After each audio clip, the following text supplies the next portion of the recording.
Nasa libo rin ang inaasahang bibisita sa libingan ng mga bayani ngayong araw. Ang ilan raw sa kanila, mas pinili lang dumalaw ng maaga para makaiwas sa matinding traffic tuwing undas. At live mula sa Taguig City, meron pong update si Julie Baiza. Julie, kamusta na ang sitwasyon dyan ngayon?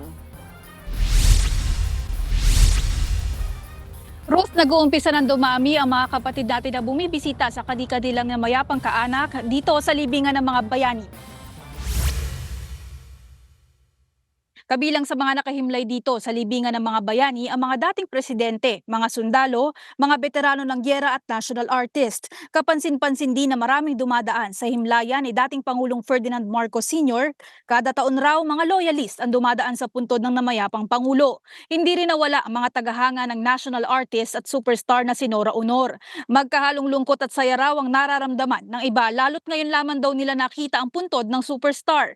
Pangako nila taon-taon ang bibisitahin ng idolo. Sa tala ng pamunuan, higit 2,000 na ang bumisita ngayong araw. Karamihan sa kanila, umiiwas daw sa traffic tuwing undas, habang ang iba naman, may ibang memorial park na pupuntahan bukas. Gaya noong nakaraang taon, bukas ang libingan ng mga bayani para sa mga bibisita mula alas 6 ng umaga hanggang alas 9 ng gabi. Mula yan ngayong araw, October 31 hanggang November 3. Maghapong din nagbabantay at umiikot ang mga tauhan ng Philippine Army na pangunahing nagtitiyak ng seguridad dito.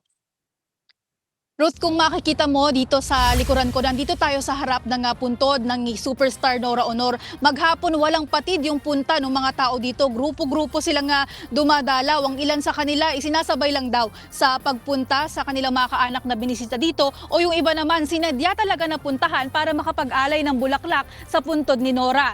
Para naman doon sa mga kapatid natin na hindi sigurado kung nasaan na ba or nalilito sa libingan ng kanilang kaanak, merong libingan ng mga bayani. Vicinity map ang Philippine Army. Nasa entrance lamang yan at maaari silang lumapit. Yan po ang Express Report ni Mobile Journal Julie Baiza mula sa Taguig.